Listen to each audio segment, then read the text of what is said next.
Most of my life, I've been incredibly insecure. I thought I was no good at anything. But then the fear of regret became my fuel. That I don't want to live with what ifs.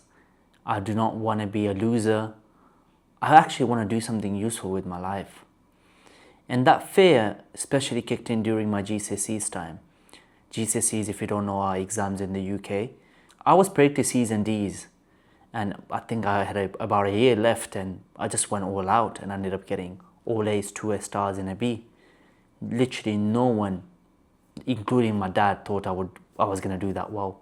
And it was a shock to everyone, including myself. Because of the fear of regret, I started to think that this was the most potent fuel a person can have.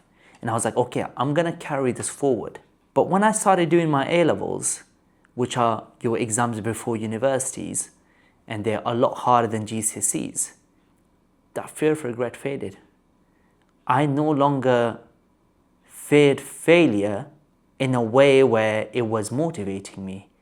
I feared failure in a way that was more crippling. I was no longer able to embrace hard work. I had no work ethic. And I was just mad at myself. I was like, why can't I just get out of this rut? Like, why can't I just get myself to study? Like, I'm struggling with my A levels. I didn't do maths for a whole year and I've chosen it for A level. I feel incredibly dumb. I don't ask questions from the teachers because I feel like people are going to laugh at me. So this fear was essentially dictating me. It was dictating my life, and I was just crippled by it. There was no positive visualization. It was just like how things were going to go bad if I didn't revise, and I couldn't revise because of mental health issues as well, because the trauma that I experienced from nearly losing my sister, other childhood traumas, living through war, being displaced because of the Taliban, hearing gunshots, and I mean all of that was catching up with me to me in my teenage years, and here I am trying to revise and it just wasn't working. The fear of failure was not working, and I was just getting mad at myself day by day. I just enjoyed nothing about life. Constantly I would imagine dreading the day of exam, about how things were going to go bad and how I was going to fail and how I was going to be looked at as a loser and nothing but a loser, how my friends were going to laugh at me for how bad I do. And this negative visualization, initially I thought it would actually get me to fire up and start doing something about it. But whenever I was trying to revise, I would just clock out and I would just think about the worst. And I could never stay focused and I could never stay present. I was just always tense, always just tense whenever I tried to revise.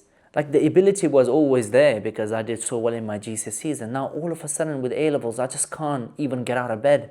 I remember some days I would just sleep at 4 a.m. and then wake up for school hating it. And I had 80% attendance rate because of that as well. I was smoking weed, basically doing anything to just avoid my mind. Having experienced so much uncertainty in my childhood, whenever things did get better in my A-level years, I would just take my own initiative and make my life worse because it just felt too good to be true.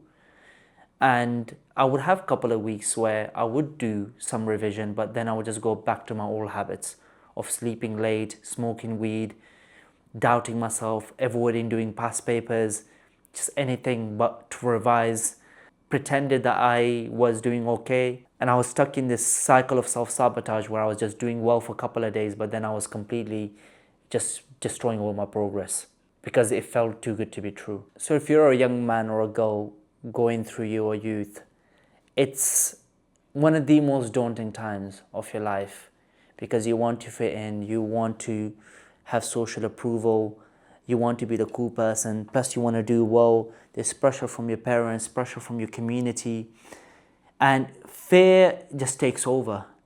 And then the culture that we live in, whether it's the hustle culture or the capitalistic system we are in, it uses fear against you. It makes you feel like you're not enough. And because you're not enough, you should strive for things.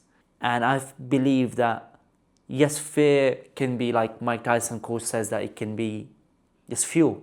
It's not necessarily bad or good. It can burn down your house or it can cook food for you. And because I wasn't relying on any stronger support systems or had any support systems in place, I relied on fear, and having it as the only source of your fuel to drive you to do better, it just made my life miserable.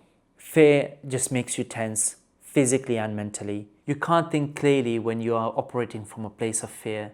You're constantly thinking about the worst, and any little task feels like a mountain. It's incredibly overwhelming. So the little things that you may have even enjoyed doing, that feels like a huge challenge, like going to a gym, for example.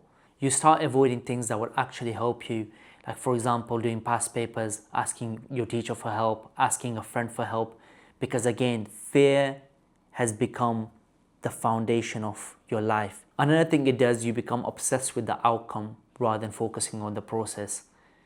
You don't actually take any pleasure in the journey of learning, but everything is just like, okay, if this outcome isn't good, then I'm a loser.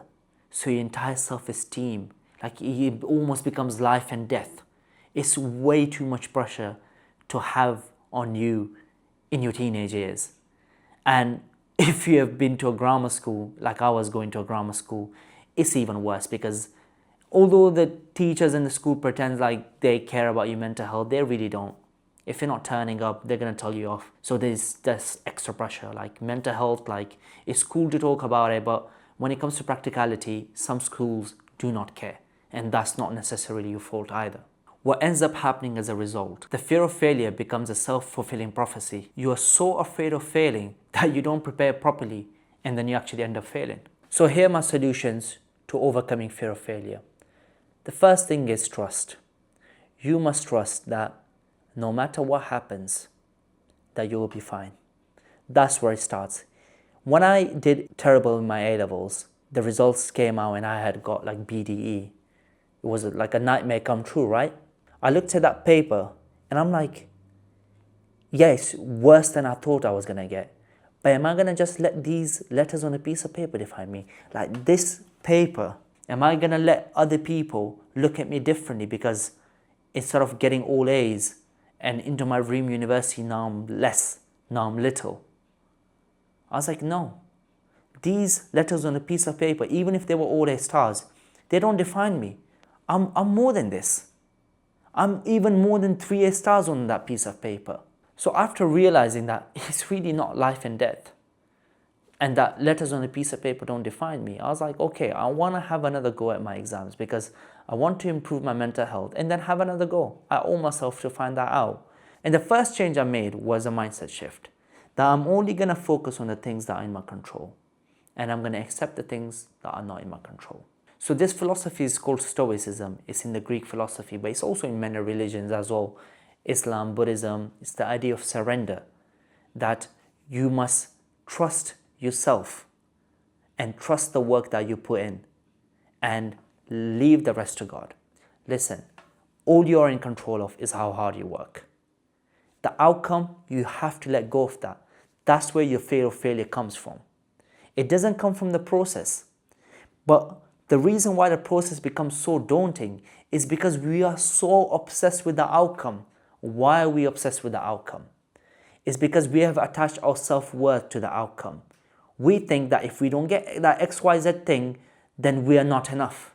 And that is a recipe for disaster, because why would we let an outcome define us when we have our whole life ahead of us?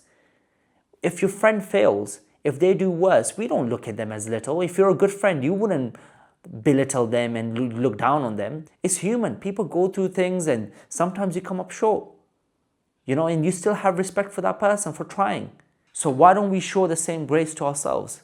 I also want to give you the example of boxing. In boxing, you learn that if you're not relaxed, you're going to get tired and you're going to get beaten up. When I started boxing, it completely changed my life. It made me realize that actually operating from a place of relaxation and peace is a strength. It's not a weakness. Operating from a place of peace gives you a secure base where you know what your principles are, you know what your values are, you enjoy the process, and as a result, you don't take shortcuts, you don't hate the process, and you don't dread the outcome. You need to reframe how you see fear. Fear is an opportunity for you to learn.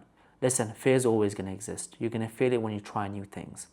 but you have to change your relationship with fear. Failing A-levels the first time around, even though I thought it would be like the worst nightmare of my life, was actually one of the best things that ever happened to me, because I learned about myself. It was the first time in my life where I actually started to question what was important to me and what wasn't. And it also gave me a story. I think it's a lot cooler, the fact that I literally flopped my A-levels to then getting into King's College London.